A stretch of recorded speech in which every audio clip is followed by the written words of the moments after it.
Good morning. Um, Hope everybody is feeling well. Trying to get into a lot more of this lately to really help um, some people in ways that I myself need and have needed help. So, where I am today, I'm making some really profound and great discoveries um, about relatives and um, that I didn't know I had, and I love that. But with that, um, in making our connections, we are also discovering a lot of family secrets, and I just want to. I'm on this quest and this mission to understand me in in every sense of the word, to understand me so that I can move wherever I'm going. And I have some places I want to go. Um, I've been having dreams and visions of those places since I was a kid. And I'm clear about where I want to go, but I don't always know how to move. So I came to the conclusion, this is what I think. I came to the conclusion that if I am asking God, okay, or whoever you asking, to allow me to access the place that I've always seen for myself, to walk into rooms and spaces that I've imagined and envisioned for myself my whole life. If I'm asking for that, but for some reason I can't get there, my question becomes, all right, what's the problem? Like, why can't I move? Why am I still here? Why am I still in this place? Why am I still in this circumstance? Why am I still in this mindset? Why is my heart still in its broken state? Why can't I move past hurt, grief, depression? How do I move past it? Because if I can get the how and the why and do the work, maybe I can move. But what is it about the process um, that I'm not getting,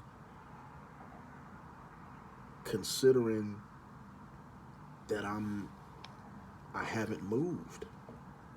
I'm still. I'm stagnant. Maybe I'm doing all the things required to move in preparation for the moment where um, God's um, open door and God's um, will meets opportunity, and then doors open. Maybe I'm doing the work. Maybe I'm working all of the necessary pieces. But even if I'm working all the necessary pieces, and some of you know from some of my um, posts and stuff on social media, whenever I do it, um, uh, people pretty much know, the people who know and love me, people pretty much know like what my goals are. Like, The whole world of entertainment, putting content out, music, film, TV, writing, acting, directing, performing, singing, songwriting, all of that stuff. If I'm doing all of the necessary pieces, but I'm still not moving, my question becomes like, what's the problem? Why can't I move? What's not happening? What is that? This is a question I ask all of my clients. What is that really about? For me, what is that really about? Sometimes I think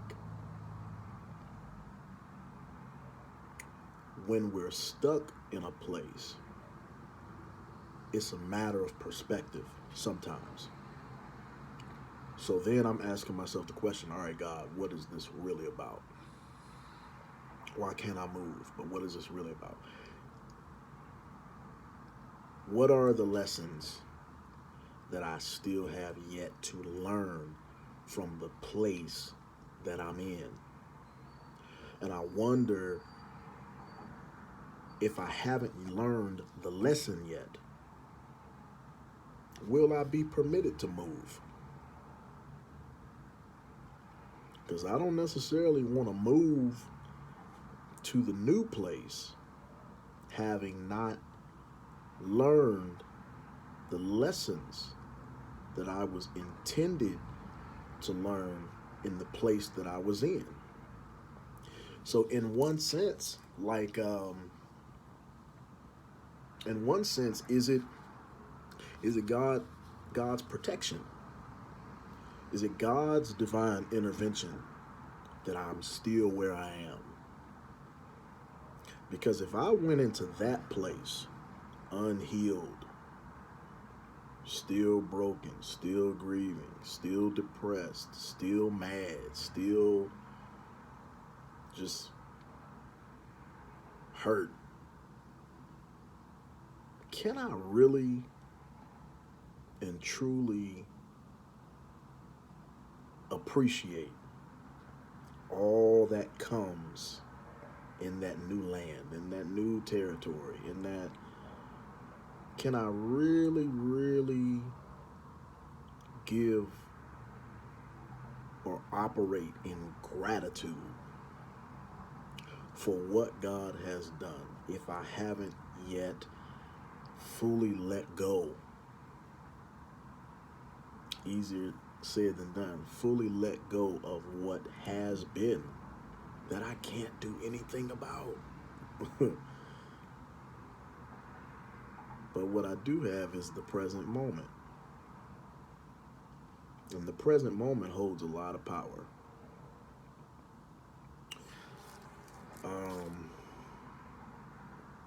In the present moment, if I can understand it and appreciate it for what it is, I also understand my power in the present moment. God's power in the present moment. Yesterday is already gone. Tomorrow has not yet come. So here I am. What power do I have in the present moment? Well, apart from God, I have none. But in the present moment with God, what power do I have to see things differently where I am? So I'm not constantly, I can expect what that next place will be like. And we're supposed to expect. We're supposed to have expectation. We're supposed to anticipate what God will do. But what is God doing? And if what God is doing is causing me discomfort, if it's causing me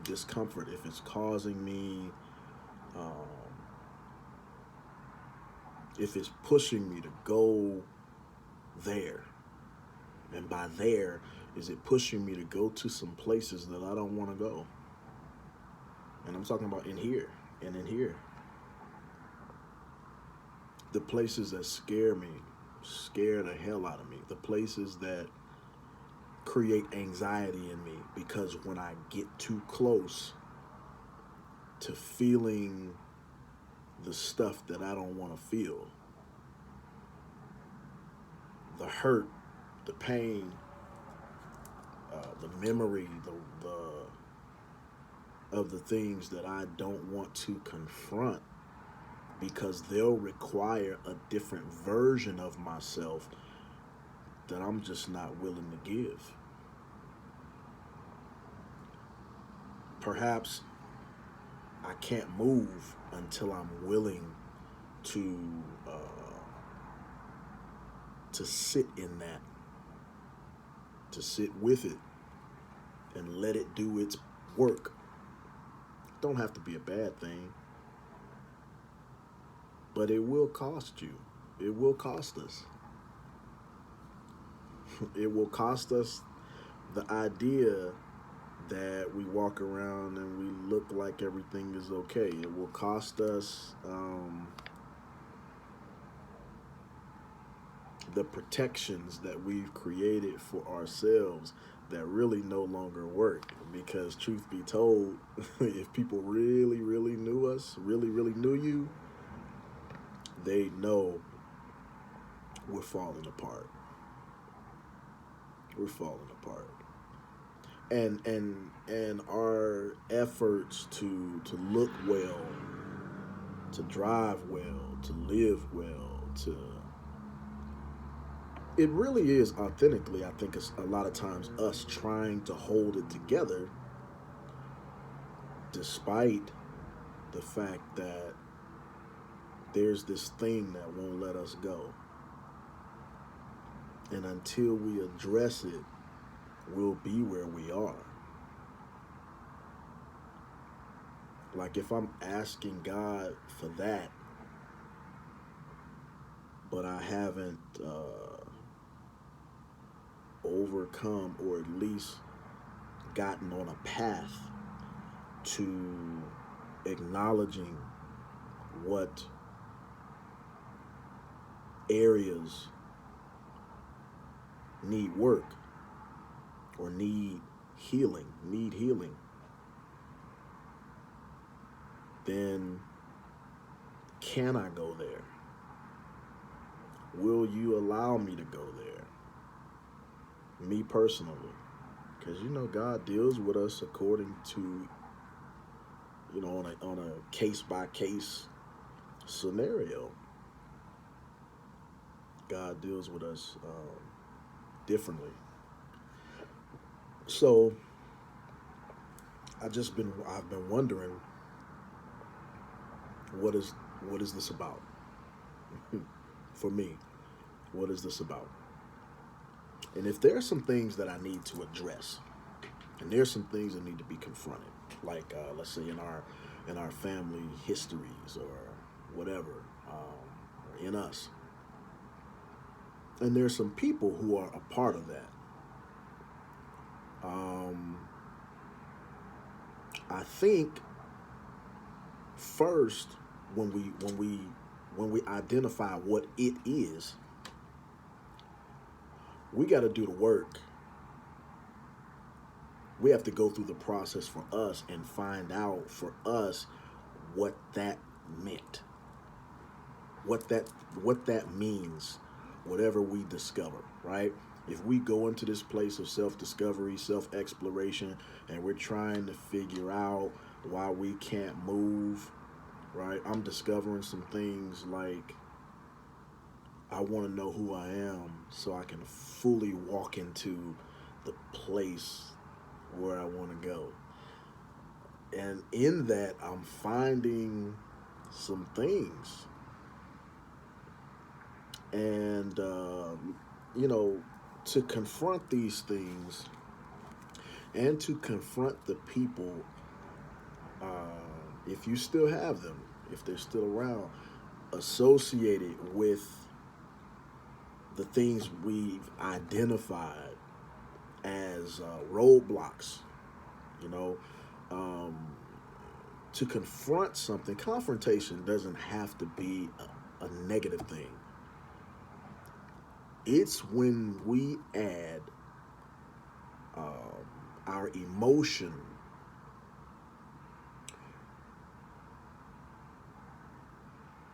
and our emotions take precedence over our intellect. And what I mean by that is everything I feel when I'm sitting in front of that person who I have, you know, like I'm unloading. Like I came uh, with guns blazing to the battle. There's a battle in my head, and I can't wait till I'm sitting in front of this person. Or I can't wait till I see this person, or this, that, and the other, whoever that is, on site, whatever, whoever that is. I got all this stuff in me, and I gotta get it out. I gotta get it out. Well, we gotta make sure that whatever we find when we go into that place that we don't want to go, whatever we find, we first allow the process and the discovery to do its work in us. Before I try and force somebody else to go to a place that I'm not willing to go because it's too much. It's too much to think about. It's too much hurt. It's too much pain. It's too much abuse. It's too much whatever. Too many lies. Too many secrets. It's just too much.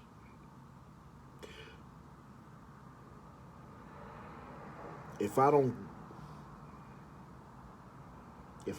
process it in the best way that I know how, and sometimes I honestly just think people don't know how. Like when you find that out, you going straight to that person, like it's going in. Do we know how? Do we know how to process? Do we know how to go down a path where we're allowing what we found to do its work in us? And ask ourselves the question, what is this about for me? And then if I come at you wrong, it's all bad. But if I approach you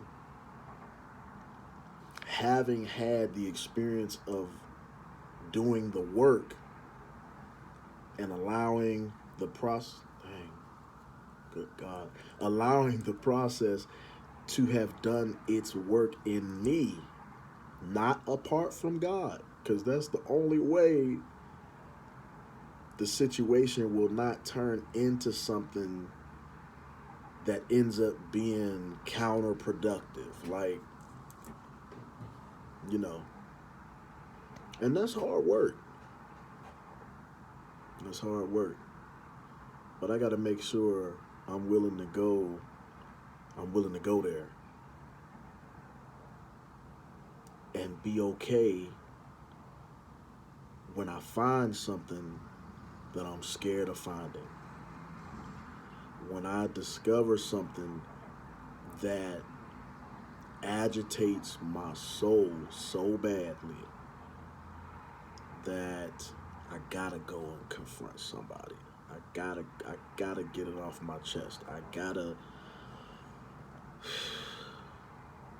It's hard not to do that and sit with yourself.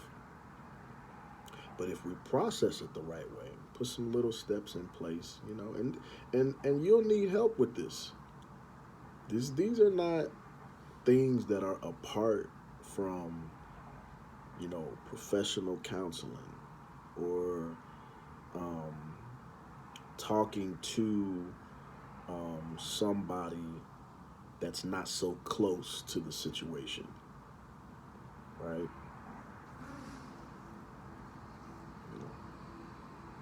Sometimes I wonder when we run into people, strangers on the street, and you ask somebody like, "How you doing?" and they say, "Well, and then my mama this and my son that and blah blah blah blah blah blah," and you like, all I asked you was, "How you doing?" with the expectation that you'll say, "I'm good, I'm all right." Those people have reached a place where they're not willing to lie anymore. And they need somebody to ask you, "How you doing?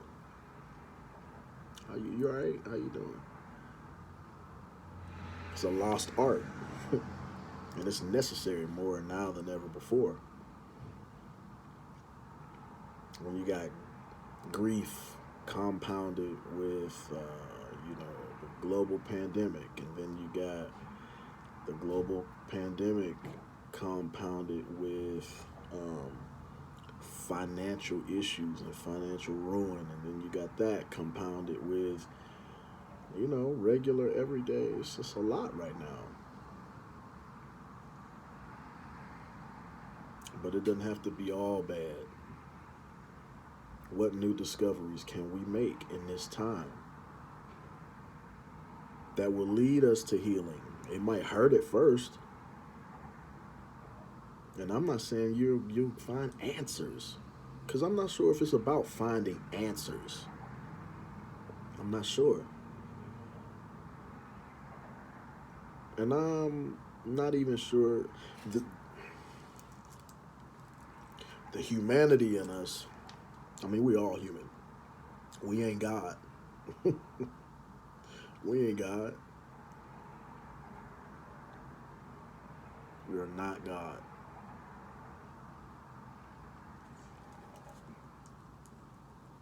We are not God. Know that. We're not perfect. The humanity in us wants to know why. We want to know why. See, all we feel is the pain. All we see is the pain. We just live with the pain. We don't have context all the time. We don't have background information all the time. And sometimes there are no good reasons that people did things or did stuff, but what you gonna do with it? What will you do with that information once you've identified it, once you've learned it? What will you do with it? How can you use it for the purpose of healing and not further hurting? Naturally, what you might want to do is hurt somebody, cuss them out, whatever, other things, whatever. Naturally. But if you're going to do the work, you're going to allow the process to work in you. Again, not apart from God, not apart from your faith. Then before you approach anybody else, do your own work. Do your own work. And then you'll know what it's like to have had to confront something that you did not want to deal with, right? And then the way you approach that person will be with the same grace that God affords you every day, with the same care and concern, with a right perspective, with a right mind and a right heart, having done your work. Because if I come at you with criticism, if I come at you out the bag, it's that old song my grandma used to listen to woman to woman. And at the beginning, she said, "Hello, Barbara. This is Shirley. You can be cool or come out the bag on me." You ready to come out your bag because of what you feel, and you don't know what to do with it. What do you do with what you feel about the situation? That's a good question for a counselor or a third party individual who has an unbiased opinion, who is not so close to the situation. Everybody, we can all heal together. You know, we can all heal together. It'll take some work and some help. Don't try to go and confront somebody without having the proper, you know, the, the things in place that you need to have in place. We can all heal. And then this is the other thing. We can all heal, but we're not all healing from the same thing. It can be the same circumstance, but it has different angles for everybody involved. So you don't know why that person had to make that choice or felt like they had to make that choice, or how making what they see as a bad choice has been really tearing them apart. And they've been unable to forgive themselves. And here you come, ready to go in, confront, all of that, right? You don't know what that meant for them. The same thing that you discovered, right, that you didn't want to discover, that you had anxiety over, sleepless nights over, fear over, depression over. What if they were experiencing the same things, but for different reasons, according to the same circumstance? If that makes sense. Like, it's the same occurrence, but we're looking at it from so many different angles. We're looking at it from the angle of how it impacted me, how it hurt me. That's all I can do. But this thing that in the field we call empathetic understanding, it allows us to do the work of placing ourselves in the position of the other person who has taken away an entirely different angle of the same circumstance, right?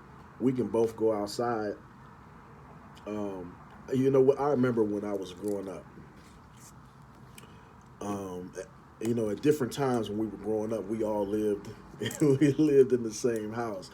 So me, my two younger aunts, they're my age, more like sisters, but they're my aunts, and my mom and my grandma, and every once in a while, my uncle or my uncles, we would all stay in one household. I actually loved it.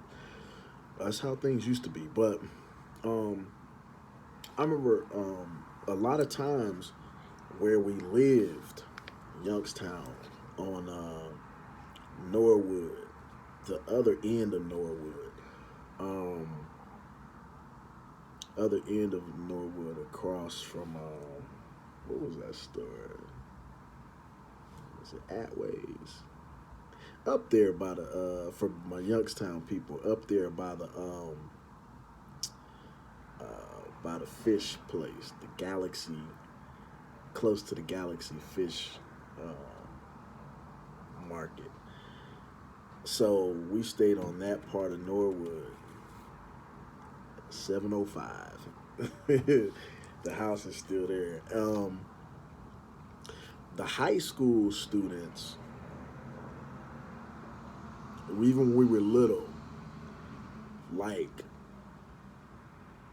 we would get to see, as kids, we would get to see the big kids going past the house. I mean, big crowds of them, and every once in a while, like it was a fight, like a big one, big one. And you know, as little kids, you can either be terrified by it or excited by it. We was excited, a little terrified, I think, but we was excited about it.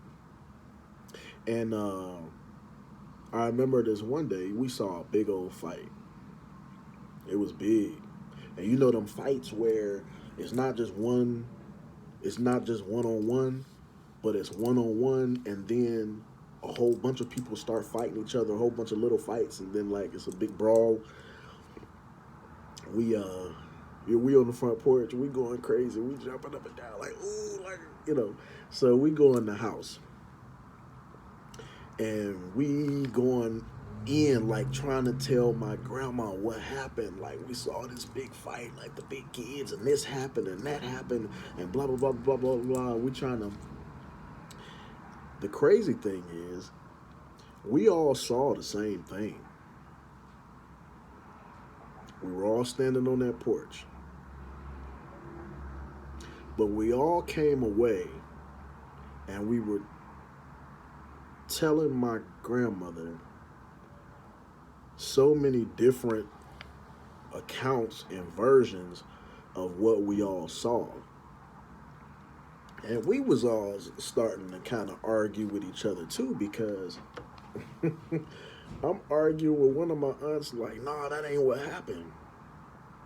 Another aunt arguing with me like, that ain't what happened to on, like this what happened, blah, blah, blah, blah, blah. And you know, now as an adult, 40 years old, I think about how can that happen? How can people from the same family, being raised by the same people,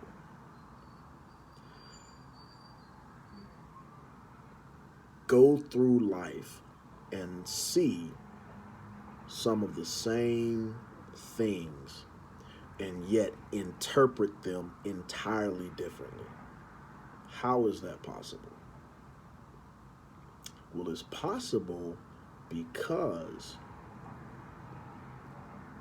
the gift and curse of interpretation is that no two people necessarily interpret any occasion or event the same way. The other gift and challenge is that just because I didn't see what you saw, I'm not wrong. I saw what I saw according to how my interpretive gift works. I might be one of those people who are like attention to detail, but you might be one of those people who are like the whole picture, you know, the grand scheme of things. You just see a whole bunch of people fighting. But I saw the little sparks, the little things that led to why the initial fight started in the first place. You know what I mean? You know, we all bring something different. There's this movie, I think it's called Vantage Point, with Forrest Whitaker. I think he was a photographer or something like that. Or he was photographing. He was at this event. It was like a political event or something like that. And there was a terrorist attack at this event. And I think either the president was speaking or vice president or somebody. And there was a bomb that exploded. And they were interviewing all these different people. And as they're interviewing these people, they would go back. The movie would just keep going back. It would just go back to that moment. and like 7, 8, 9 different people who are at the same event where the same thing happened, but they all saw different things from where they were positioned. And that's it. I didn't see what you saw. I don't feel what you felt. So that then might allow me to step into your shoes for a minute to say, all right, I'm in pain, but so are you. Tell me about your pain and I'll tell you about mine. As opposed to criticizing you or you criticizing me. Because then we both shut each other down and neither one of us will heal. Not like that. So, what is it about? What is that about? And am I willing to do the work and be okay, be vulnerable, be frail,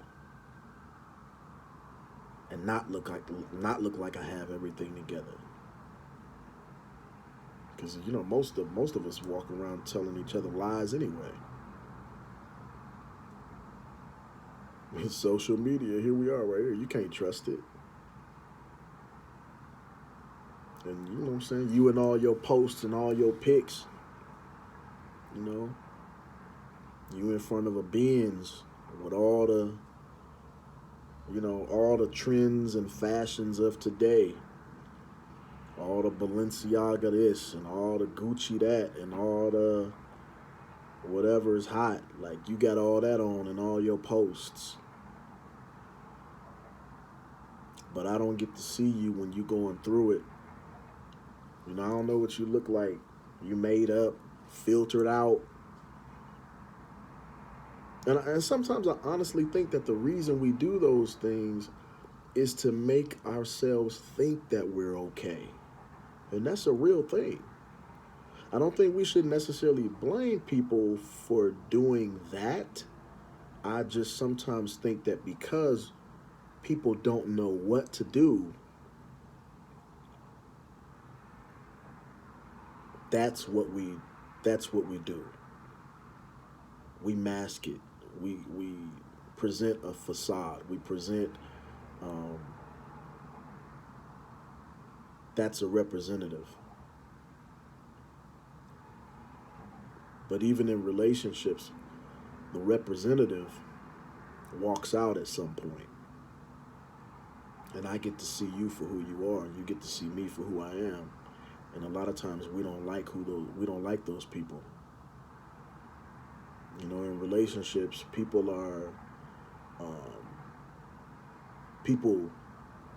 hit a certain point in the relationship where they're like, who is that? Who are you?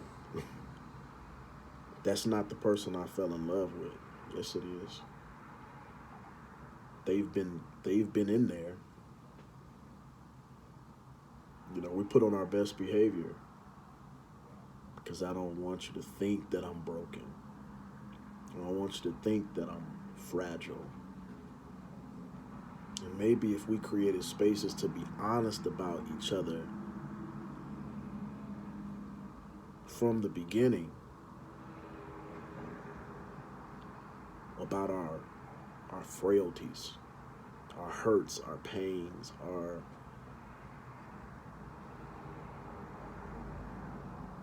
areas where we need to be healed,